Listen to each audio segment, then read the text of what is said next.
Chapter 34. Bran. The moon was a crescent, thin and sharp as the blade of a knife.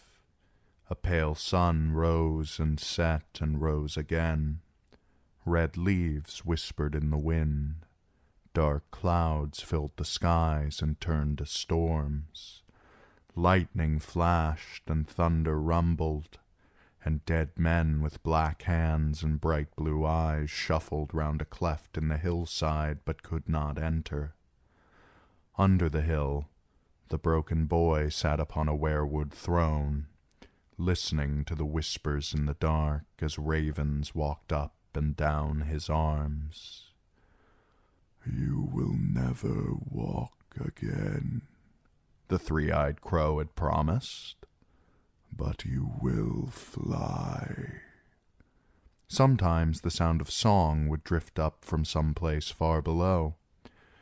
The children of the forest, old Nan would have called the singers, but those who sing the song of earth was their own name for themselves, in the true tongue that no human man could speak. The ravens could speak it, though. Their small black eyes were full of secrets, and they would caw at him and peck his skin when they heard the songs. The moon was fat and full. Stars wheeled across a black sky. Rain fell and froze, and tree limbs snapped from the weight of the ice. Bran and Mira made up names for those who sang the song of earth. Ash and Leaf and Scales, Black Knife and Snowy Locks and Coals. Their true names were too long for human tongues, said Leaf. Only she could speak the common tongue, so what the others thought of their new names Bran never learned. After the bone-grinding cold of the lands beyond the wall, the caves were blessedly warm, and when the chill crept out of the rock, the singers would light fires to drive it off again. Down here there was no wind, no snow, no ice, no dead things reaching out to grab you. Only dreams and rushlight and the kisses of the ravens, and the whisperer in darkness. The last green seer, the singers called him, but in Bran's dreams he was still a three-eyed crow. When Mira Reed had asked him his true name, he made a ghastly sound that might have been a chuckle. "I wore many names when I was quick, but even I once had a mother, and the name she gave me at her breast was Brynden." "I have an uncle, Brynden," Bran said. "He's my mother's uncle, really. Brynden Blackfish, he's called." "Your uncle may have been named for me. Some are still, not so many as before. Men forget, only the trees remember." His voice was so soft that Bran had to strain to hear. "Most of him has gone into the tree," explained the singer Mira called Leaf. "He has lived beyond his mortal span, and yet he lingers. For us, for you, for the realms of men. Only a little strength remains in his flesh. He has 1,000 eyes in one, but there is much to watch. One day you will know." "What will I know?" Bran asked the reeds afterward, when they came with torches burning brightly in their hand to carry him back to a small chamber off the big cabin where the singers had made beds for them to sleep. "What do the trees remember?" "The secrets of the old gods," said Jojen Reed. Food and fire and rest had helped restore him after the ordeals of their journey, but he seemed sadder now, sullen, with a weary, haunted look about the eyes. Truths the first men knew, forgotten now in Winterfell, but not in the wet wild. We live closer to the green in our bogs and crannogs, and we remember. Earth and water, soil and stone, oaks and elms and willows. They were here before us all, and will still remain when we are gone. So will you, said Mira. That made Bran sad. What if I don't want to remain when you are gone? He almost asked, but he swallowed the words unspoken. He was almost a man grown, and he did not want Mira to think he was some weepy babe. Maybe you could be Green Seers too, he said instead. No, Bran. Now Mira sounded sad. It is given to a few to drink of that green fountain whilst still in mortal flesh, to hear the whisperings of the leaves and see as the trees see, as the gods see, said Jojen. Most are not so blessed. The gods gave me only green dreams.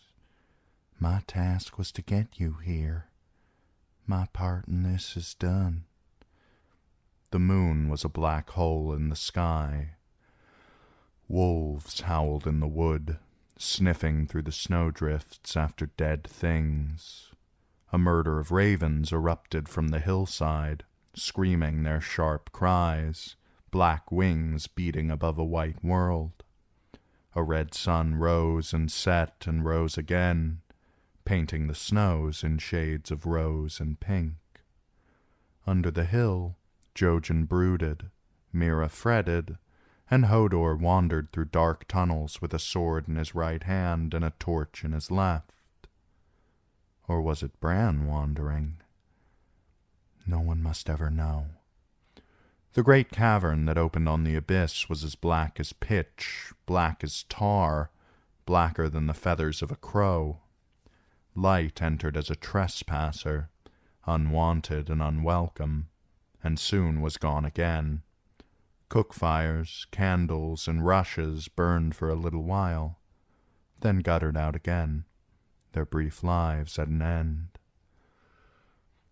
The singers made Bran a throne of his own, like the one Lord Brynden sat, white weirwood flecked with red, dead branches woven through living roots. They placed it in the great cavern by the abyss, where the black air echoed to the sound of running water far below. Of soft grey moss they made his seat. Once he had been lowered into place, they covered him with warm furs. There he sat, listening to the hoarse whispers of his teacher. Never fear the darkness, Bran. The Lord's words were accompanied by a faint rustling of wood and leaf, a slight twisting of his head. The strongest trees are rooted in the dark places of the earth. Darkness will be your cloak, your shield, your mother's milk. Darkness will make you strong. The moon was a crescent, thin and sharp as the blade of a knife. Snowflakes drifted down soundlessly to cloak the soldier pines and sentinels in white. The drifts grew so deep that they covered the entrance to the caves, leaving a white wall that Summer had to dig through whenever he went outside to join his pack and hunt. Bran did not oft range with them in those days, but some nights he watched them from above. Flying was even better than climbing. Slipping into Summer's skin had become as easy for him as slipping on a pair of breeches once had been, before his back was broken. Changing his own skin for a raven's night-black feathers had been harder, but not as hard as he had feared. Not with these ravens. A wild stallion will buck and kick when a man tries to mount him, and try to bite the hand that slips the bit between his teeth, Lord Brynden said. But a horse that has known one rider will accept another. Young or old, these birds have all been ridden. Choose one now, and fly. He chose one bird, and then another, without success. But the third raven looked at him with shrewd black eyes, tilted its head, and gave a quirk, and quick as that he was not a boy looking at a raven, but a raven looking at a boy. The song of the river suddenly grew louder. The torches burned a little brighter than before, and the air was full of strange smells. When he tried to speak, it came out in a scream, and his first flight ended when he crashed into a wall and ended back inside his own broken body. The raven was unhurt. It flew to him and landed on his arms, and Bran stroked its feathers and slipped inside of it again. Before long he was flying around the cavern, weaving through the long stone teeth that hung down from the ceiling, even flapping out over the abyss and swooping down into its cold black depths. Then he realized he was not alone. "Someone else was in the raven," he told Lord Brynden, once he had returned to his own skin. "Some girl. I felt her." "A woman of those who sing the song of earth," his teacher said. "Long dead, yet a part of her remains, just as a part of you would remain in summer if your boy's flesh were to die upon the morrow. A shadow on the soul. She will not harm you." "Do all the birds have singers in them?" "All," Lord Brynden said. "It was the singers who taught the first men to send messages by raven. In those days the birds would speak the words. The trees remember, but men forget. And so now they write the messages on parchment and tie them round the feet of birds who have never shared their skin." Old Nan had told him the same story once, Bran remembered.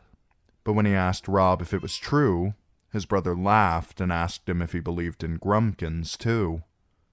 He wished Robb were with him now. I'd tell him I could fly, but he wouldn't believe, so I'd have to show him. I bet that he could learn to fly, too. Him and Arya and Sansa, even baby Rickon and Jon Snow. We could all be ravens and live in Maester Luwin's rookery. That was just another silly dream, though. Some days, Bran wondered if all of this wasn't just some dream. Maybe he had fallen asleep out in the snows and dreamed himself a warm, safe place. "You have to wake," he would tell himself. "You have to wake right now or you'll go dreaming into death." Once or twice he pinched his arm with his fingers, really hard, but the only thing that did was make his arm hurt. In the beginning, he had tried to count the days by making note of when he woke and slept. But down here, sleeping and waking had a way of melting into one another. Dreams became lessons, lessons became dreams. Things happened all at once, or not at all. Had he done that, or only dreamed it? "Only one man in 1,000 is born a skin changer," Lord Brynden said one day, after Bran had learned to fly. "And only one skin changer in 1,000 can be a green seer." "I thought the green seers were the wizards of the children," Bran said. "The singers, I mean." "In a sense. Those you call the children of the forest have eyes as golden as the sun. But once in a great while one is born amongst them with eyes as red as blood, or green as the moss on a tree in the heart of the forest. By these signs do the gods mark those they have chosen to receive the gift. The chosen ones are not robust, and their quick years upon the earth are few. For every song must have its balance. but once inside the wood they linger long indeed. 1,000 eyes, 100 skins, wisdom deep as the roots of ancient trees, green seers. Bran did not understand, so he asked the reeds. "Do you like to read books, Bran?" Jojen asked him. "Some books. I like the fighting stories. My sister Sansa likes the kissing stories, but those are stupid." "A reader lives 1,000 lives before he dies," said Jojen. "The man who never reads lives only one." The singers of the forest had no books, no ink, no parchment, no written language. Instead they had the trees, and the werewoods above all. When they died, they went into the wood, into leaf and limb and root, and the trees remembered all their songs and spells, their histories and prayers, everything they knew about this world. Maesters will tell you that the werewoods are sacred to the old gods. The singers believe they are the old gods. When singers die, they become part of that godhood. Bran's eyes widened. "They're going to kill me?" "No," Mira said. "Jojen, you're scaring him." "He is not the one who needs to be afraid." The moon was fat and full. Summer prowled through the silent woods, a long gray shadow that grew more gaunt with every hunt, for living game could not be found. The ward upon the cave mouth still held. The dead men could not enter. The snows had buried most of them again, but they were still there, hidden, frozen, waiting. Other dead things came to join them, things that had once been men and women, even children. Dead ravens sat on bare brown branches, wings crusted with ice. A snow bear crashed through the brush, huge and skeletal, half its head sloughed away to reveal the skull beneath. Summer and his pack fell upon it and tore it into pieces. Afterward they gorged, though the meat was rotted and half frozen, and moved even as they ate it. Under the hill they still had food to eat. 100 kinds of mushrooms grew down here. Blind white fish swam in the black river, but they tasted just as good as fish with eyes once you cooked them up. They had cheese and milk from the goats that shared the caves with the singers, even some oats and barley corn and dried fruit laid by during the long summer. And almost every day they ate blood stew, thickened with barley and onions and chunks of meat. Jojen thought it might be squirrel meat, and Mira said that it was rat. Bran did not care. It was meat, and it was good. The stewing made it tender. The caves were timeless, vast, silent. They were home to more than 70 living singers, and the bones of thousands dead, and extended far below the hollow hill. "Men should not go wandering in this place," Leaf warned them. "The river you hear is swift and black, and flows down and down to a sunless sea.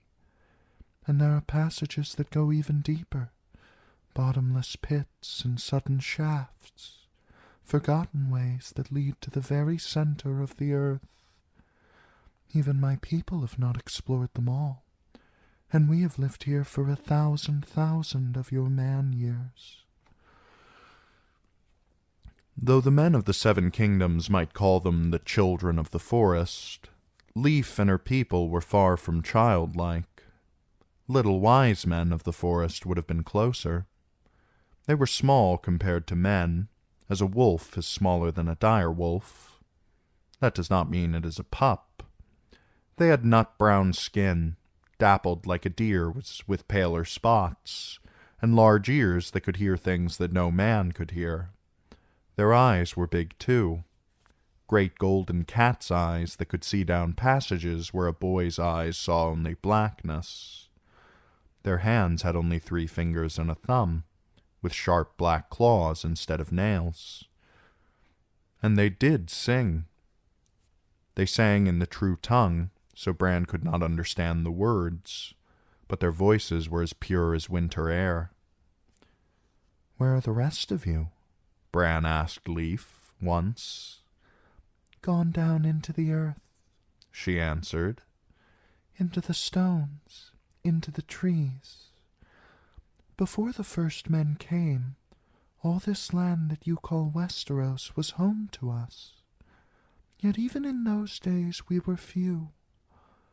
The gods gave us long lives, but not great numbers, lest we overrun the world, as deer will overrun a wood where there are no wolves to hunt them. That was in the dawn of days, when our sun was rising.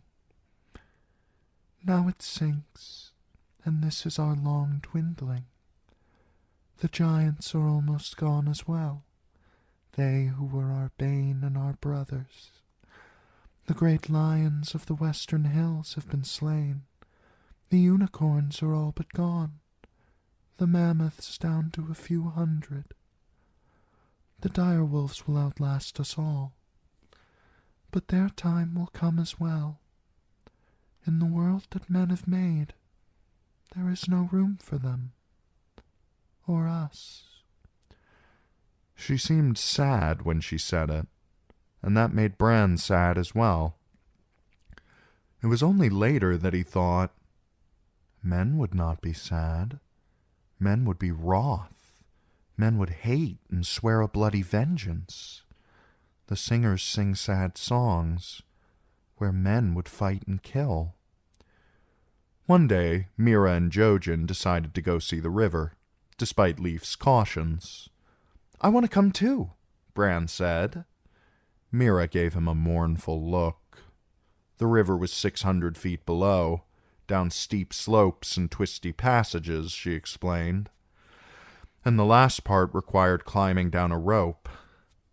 "Hodor could never make the climb with you on his back. I'm sorry, Bran." Bran remembered a time when no one could climb as good as him, not even Robb or Jon. Part of him wanted to shout at them for leaving him, and another part wanted to cry. He was almost a man grown, though, so he said nothing. But after they were gone, he slipped inside Hodor's skin and followed them. The big stable boy no longer fought him as he had the first time, back in the lake tower during the storm. Like a dog who has had all the fight whipped out of him, Hodor would curl up and hide whenever Bran reached out for him. His hiding place was somewhere deep within him, a pit where not even Bran could touch him. "No one wants to hurt you, Hodor," he said silently to the child man whose flesh he'd taken. "I just want to be strong again for a while. I'll give it back, the way I always do." No one ever knew when he was wearing Hodor's skin. Bran only had to smile, do as he was told, and mutter, "Hodor," from time to time, and he could follow Mira and Jojen, grinning happily, without anyone suspecting it was really him. He often tagged along, whether he was wanted or not. In the end, the Reeds were glad he came. Jojen made it down the rope easily enough, but after Mira caught a blind white fish with her frog spear and it was time to climb back up, his arms began to tremble and he could not make it to the top, so they had to tie the rope around him and let Hodor haul him up. "Hodor," he grunted every time he gave a pull. "Hodor, Hodor, Hodor." The moon was a crescent, thin and sharp as the blade of a knife. Summer dug up a severed arm, black and covered with hoarfrost, its fingers opening and closing as it pulled itself across the frozen snow. There was still enough meat on it to fill his empty belly, and after that was done he cracked the arm bones for the marrow. Only then did the arm remember it was dead. Bran ate with Summer and his pack, as a wolf. As a raven he flew with the murder, circling the hill at sunset, watching for foes, feeling the icy touch of the air. As Hodor he explored the caves. He found chambers full of bones, shafts that plunged deep into the earth, a place where the skeletons of gigantic bats hung upside down from the ceiling. He even crossed the slender stone bridge that arced over the abyss and discovered more passages and chambers on the far side. One was full of singers, enthroned like Brindon in nests of weirwood roots that wove under and through and around their bodies. Most of them looked dead to him, but as he crossed in front of them, their eyes would open and follow the light of his torch, and one of them opened and closed a wrinkled mouth as if he were trying to speak. "Hodor," Bran said to him, and he felt the real Hodor stir down in his pit. Seated on his throne of roots in the great cavern, half corpse and half tree, Lord Brindon seemed less a man than some ghastly statue made of twisted wood, old bone, and rotted wool. The only thing that looked alive in the pale ruin that was his face was his one red eye, burning like the last coal in a dead fire, surrounded by twisting roots and tatters of leathery white skin hanging off a yellowed skull. The sight of him still frightened Bran, the weirwood roots snaking in and out of his withered flesh, the mushrooms sprouting from his cheeks, the white wooden worm that grew from the socket where one eye had been. He liked it better when the torches were out. In the dark he could pretend that it was the three-eyed crow who whispered to him, and not some grisly talking corpse. One day I will be like him. The thought filled Bran with dread. Bad enough that he was broken, with his useless legs. Was he doomed to lose the rest, too? To spend all of his years with a weirwood growing in him and through him? Lord Brindon drew his life from the tree, Leaf told them.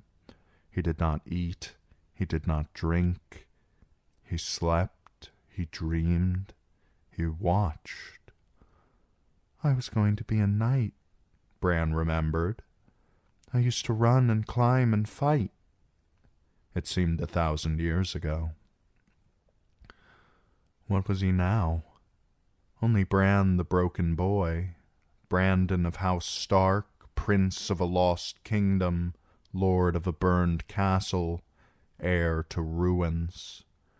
He had thought the three-eyed crow would be a sorcerer, a wise old wizard who would fix his legs. But that was some stupid child's dream, he realized now. I am too old for such fancies, he told himself. 1,000 eyes, 100 skins, wisdom deep as the roots of ancient trees. That was as good as being a knight. Almost as good, anyway. The moon was a black hole in the sky. Outside the cave, the world went on. Outside the cave, the sun rose and set. The moon turned. The cold winds howled. Under the hill, Jojen Reed grew ever more sullen and solitary, to his sister's distress. She would often sit with Bran beside their little fire, talking of everything and nothing, petting Summer where he slept between them, whilst her brother wandered the caverns by himself. Jojen had even taken to climbing up the cave's mouth when the day was bright. He would stand there for hours, looking out over the forest, wrapped in furs yet shivering all the same. He wants to go home, Mira told Bran. He will not even try and fight his fate. He says the green dreams do not lie. He's being brave, said Bran. The only time a man can be brave is when he is afraid, his father had told him once, long ago, on the day they found the direwolf pups in the summer snows. he still remembered. "He's being stupid," Mira said. "I'd hoped that when we found your three-eyed crow... Now I wonder why we ever came." "For me," Bran thought. "His green dreams," he said. "His green dreams." Mira's voice was bitter. "Hodor," said Hodor. Mira began to cry. Bran hated being crippled then. "Don't cry," he said. He wanted to put his arms around her, hold her tight the way his mother used to hold him back at Winterfell when he'd hurt himself. She was right there, only a few feet from him, but so far out of reach it might have been 100 leagues. To touch her, he would need to pull himself along the ground with his hands, dragging his legs behind him. The floor was rough and uneven, and it would be slow going, full of scrapes and bumps. I could put on Hodor's skin, he thought. Hodor could hold her and pat her on the back. The thought made Bran feel strange, but he was still thinking it when Mira bolted from the fire, back out into the darkness of the tunnels. He heard her steps recede until there was nothing but the voices of the singers. The moon was a crescent, thin and sharp as the blade of a knife. The days marched past, one after the other, each shorter than the one before. The nights grew longer. No sunlight ever reached the caves beneath the hill. No moonlight ever touched those stony halls. Even the stars were strangers there. Those things belonged to the world above, where time ran in its iron circles, day to night, to day to night to day. "It is time," Lord Brynden said. Something in his voice sent icy fingers running up Bran's back. "Time for what?" "For the next step. For you to go beyond skin changing and learn what it means to be a green seer." "The trees will teach him," said Leaf. She beckoned, and another of the singers padded forward. The white-haired one that Mira had named Snowy Locks. She had a weirwood bowl in her hands, carved with a dozen faces like the ones the heart trees wore. Inside was a white paste, thick and heavy, with dark red veins running through it. "You must eat of this," said Leaf. She handed Bran a wooden spoon. The boy looked at the bowl uncertainly. "What is it?" "A paste of weirwood seeds." Something about the look of it made Bran feel ill. The red veins were only weirwood sap, he supposed, but in the torchlight they looked remarkably like blood. He dipped the spoon into the paste, then hesitated. "Will this make me a green seer?" "Your blood makes you a green seer," said Lord Brynden.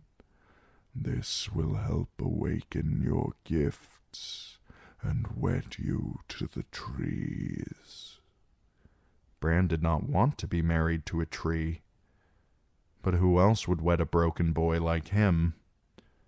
1,000 eyes, 100 skins, wisdom deep as the roots of ancient trees. A green seer. He ate. It had a bitter taste, though not so bitter as acorn paste. The first spoonful was the hardest to get down. He almost retched it right back up. The second tasted better. The third was almost sweet. The rest he spooned up eagerly. Why had he thought that it was bitter? It tasted of honey, of new-fallen snow, of the last kiss his mother ever gave him. The empty bowl slipped from his fingers and clattered on the cavern floor. "I don't feel any different. What happens next?" Leaf touched his hand. "The trees will teach you. The trees remember." She raised a hand, and the other singers began to move about the cavern, extinguishing the torches one by one. The darkness thickened and crept toward them. "Close your eyes," said the three-eyed crow. "Slip your skin as you do when you join with summer, but this time go into the roots instead. Follow them up through the earth to the trees upon the hill, and tell me what you see." Bran closed his eyes and slipped free of his skin. Into the roots, he thought, into the weirwood, become the tree. For an instant he could see the cavern in its black mantle, could hear the river rushing by below. Then all at once he was back home again. Lord Eddard Stark sat upon a rock beside the deep black pool in the godswood, the pale roots of the heart tree twisting around him like an old man's gnarled arms.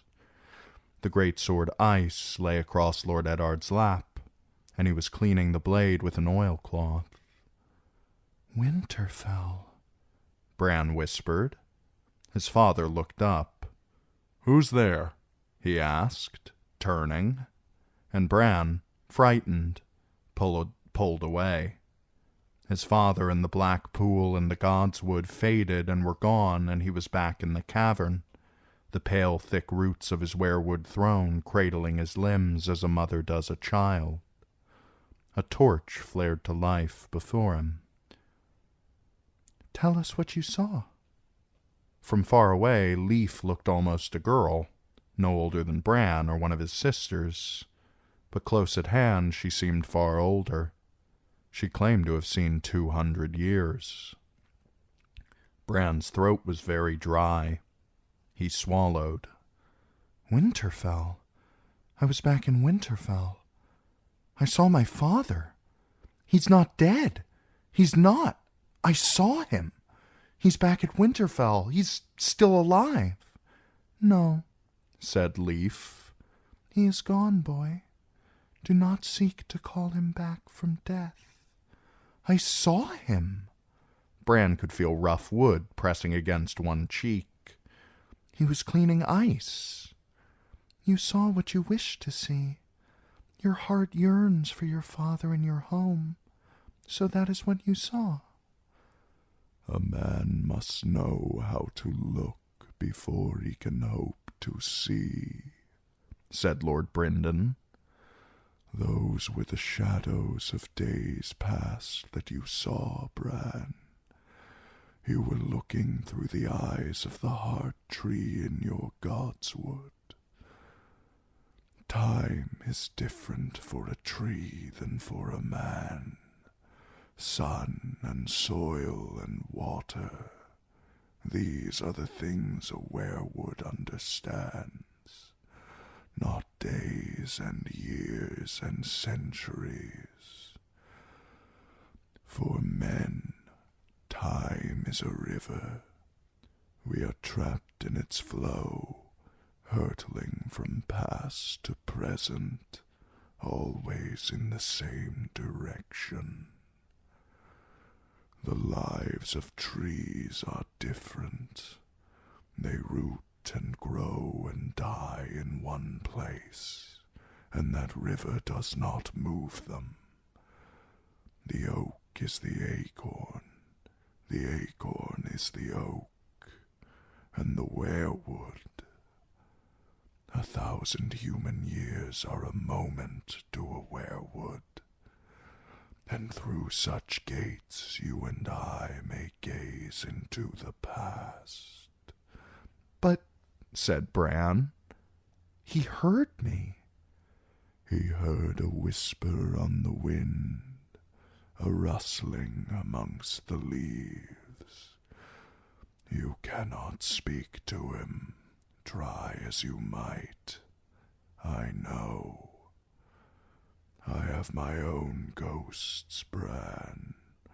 A brother that I loved, a brother that I hated, a woman I desired. Through the trees I see them still, but no word of mine has ever reached them. The past remains the past. We can learn from it, but we cannot change it. Will I see my father again? Once you have mastered your gifts, you may look where you will and see what the trees have seen, be it yesterday or last year or 1,000 ages past. Men live their lives trapped in an eternal present, between the mists of memory and the sea of shadow that is all we know of the days to come. Certain moths live their whole lives in a day, yet to them that little span of time must seem as long as years and decades do to us. An oak may live 300 years, a redwood tree 3,000. A weirwood will live forever if left undisturbed. To them, seasons pass in the flutter of a moth's wing, and past, present, and future are one. Nor will your sight be limited to your god's wood. The singers carved eyes into the trees to awaken them, and those are the first eyes a new green seer learns to use. But in time you will see well beyond the trees themselves. When? Bran wanted to know. In a year, or 3, or 10, that I have not glimpsed. It will come in time, I promise you. But I am tired now, and the trees are calling me. We will resume on the morrow. Hodor carried Bran back to his chamber, muttering, "Hodor," in a low voice as Leif went before them with a torch. He had hoped that Mira and Jojen would be there, so he could tell them what he had seen, but their snug alcove in the rock was cold and empty. Hodor eased Bran down onto his bed, covered him with furs, and made a fire for them. 1,000 eyes, 100 skins, wisdom deep as the roots of ancient trees. Watching the flames, Bran decided he would stay awake till Mira came back. Jojen would be unhappy, he knew, but Mira would be glad for him. He did not remember closing his eyes. But then somehow he was back at Winterfell again, in the Godswood, looking down upon his father. Lord Eddard seemed much younger this time. His hair was brown, with no hint of gray in it. His head bowed. "Let them grow up close as brothers, with only love between them," he prayed. "And let my lady wife find it in her heart to forgive." "Father." Bran's voice was a whisper in the wind, a rustle in the leaves. "Father, it's me. It's Bran. Brandon." Eddard Stark lifted his head and looked long at the weirwood, frowning, but he did not speak. "He cannot see me," Bran realized, despairing. He wanted to reach out and touch him, but all that he could do was watch and listen. "I am in the tree. I am inside the heart tree looking out of its red eyes. But the weirwood cannot talk, so I can't." Eddard Stark resumed his prayer. Bran felt his eyes fill up with tears. But were they his own tears, or the weirwood's? "If I cry, will the tree begin to weep?" The rest of his father's words were drowned out by a sudden clatter of wood on wood. Eddard Stark dissolved like mist in a morning sun. Now 2 children danced across the godswood, hooting at one another as they dueled with broken branches. The girl was the older and taller of the 2. "Arya!" Bran thought eagerly, as he watched her leap up onto a rock and cut at the boy. But that couldn't be right. If the girl was Arya, the boy was Bran himself, and he had never worn his hair so long. And Arya never beat me playing swords, the way that girl is beating him.